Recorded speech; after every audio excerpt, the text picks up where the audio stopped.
کام جو ہمارے معاشرے میں ہوتا ہے کہ گاڑیوں کے اندر بڑے بڑے سپیکر لگا کر نعت وغیرہ کا اہتمام کیا جاتا ہے،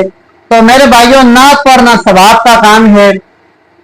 اور اس انداز میں نعت پڑھنا کہ پڑھنے والے کو سکون ملے، کوئی تکلیف نہ ہو، اس میں بہت ثواب ہے۔ لیکن سپیکر گاڑی پہ لگا کر گلی کوچوں میں گھوم کر اور اہل محلہ کو اتنی اونچی آواز ہو کہ اہل محلہ تنگ ہو، بیمار تنگ ہو، کوئی سویا ہوا ہے تو وہ جاگ جائے، اگر کوئی کسی سے بات کر رہا ہے تو وہ اپنا بات کرنے کا سلسلہ ختم کرے، تو یہ چیزیں جو ہے یہ پھر دوسرے مسلمان کو تنگ کرنے والی اور ایذا والی بات ہے، اور کسی کو آپ صلی اللہ علیہ وآلہ وسلم کی تعریف کے نام پر، نعت کے نام پر تنگ کرنا یہ انتہائی مذموم عمل ہے، کیونکہ آپ صلی اللہ علیہ وآلہ وسلم تو رحمت للعالمین ہے، اور ہم آپ صلی اللہ علیہ وآلہ وسلم کی تعریف اس انداز سے کریں کہ محلے میں کوئی بچہ نہ سو سکے، کوئی بیمار آرام نہ کر سکے، کوئی آدمی کسی دوسرے سے بات نہ کر سکے، کوئی کسی پر فون سے بات نہ کر سکے، تو یہ اللہ کے نبی کی تعلیمات کیسے ہو سکتی ہیں؟ اس کے علاوہ بعض مجالس کے اندر عورتوں اور مردوں کا اختلاط ہوتا ہے جو شریعت کی کھلم کھلا خلاف ورزی ہے۔ بعض مجالس کے اندر میوزک وغیرہ کا بھی اہتمام ہوتا ہے، تو میرے بھائیوں میوزک شریعت کے اندر حرام ہے۔ آپ صلی اللہ علیہ وآلہ وسلم کی ولادت کی خوشی میں میوزک کا اہتمام کرنا یا اپنی محفل میں میوزک بجانا یہ کہاں سے ثابت ہے، اور یہ کیسے آپ صلی اللہ علیہ وآلہ وسلم کی شریعت ہو سکتی ہے اور آپ صلی اللہ علیہ وآلہ وسلم کے ساتھ محبت کا اظہار ہو سکتا ہے؟ یہ صرف ہمارا اپنا ذہنی سکون ہے اور ہماری اپنی ایک خواہش ہے، ہمارے اپنی ایک پسند ہے، آپ صلی اللہ علیہ وآلہ وسلم کی شریعت نہیں ہے۔ اب رنگینیاں روشنیاں کرنا، لائٹیں لگانا، جھنڈیاں وغیرہ لگانا، تو میرے بھائیوں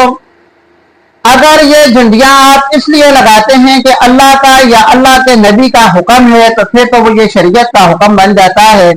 تو یہ اس طرح بدعت ہے۔ آپ ویسے اپنے ذوق میں لگاتے ہیں، یہ شریعت کا حکم نہیں ہے، اپنے ذوق اور شوق میں لگاتے ہیں، تو پھر اس کے اندر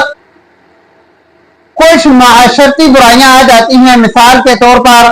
بجلی کا غیر ضروری استعمال ہے اور اسراف ہے،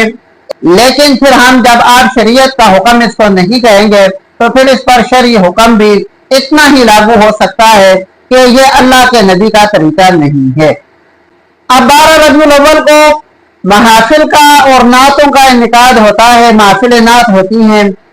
تو نعت کے لیے کچھ چیزیں ضروری ہیں۔ نمبر 1 یہ کہ جو نعت پڑھ رہا ہے آپ کو لطف اور مزہ اور آپ کا دل نعت سے خوش ہو رہا ہو،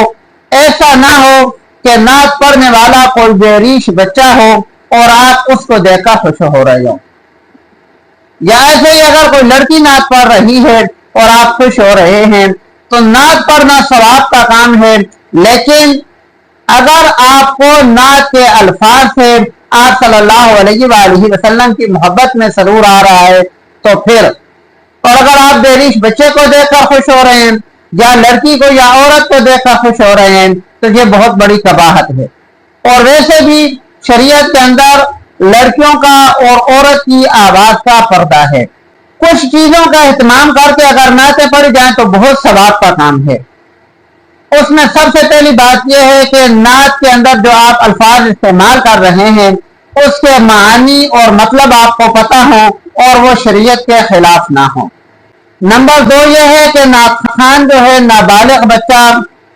بےریش بچہ یا لڑکیاں نہ ہوں۔ تیسرے نمبر پر نعت کے اندر میوزک نہ ہو، اور چوتھے نمبر پر نعت گانے کی طرز پر نہ ہو۔ 5ویں نمبر پر نعت خوان کوئی فاسق اور فاجر آدمی نہ ہو۔ ویسے فاسق اور فاجر نبی کریم صلی اللہ علیہ وآلہ وسلم سے اظہار محبت کے لیے نعت پڑھ سکتا ہے، لیکن خصوصی محافل میں ان کو خاص طور پر بلانا اور ان کے فسق و فجور کو چھوڑ کر ان کے نعت کی طرف توجہ کرنا تو میرے بھائیوں اس سے فسق اور فجور کے اندر گناہوں کے اندر امت کو جرأت پیدا ہوتی ہے. لہذا ایسا فاسق آدمی فاجر آدمی جس نے کلیج شیو کی ہوئی ہو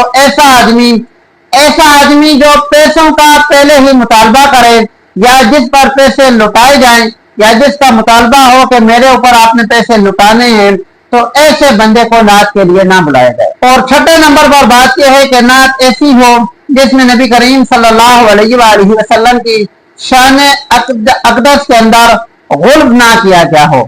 یعنی اللہ رب العالمین نے آپ صلی اللہ علیہ وآلہ وسلم کو جو شان دی ہے وہی بیان کی گئی ہو. اپنے پاس سے آپ صلی اللہ علیہ وآلہ وسلم کی شان کو بڑھا چڑھا کر بیان کرنا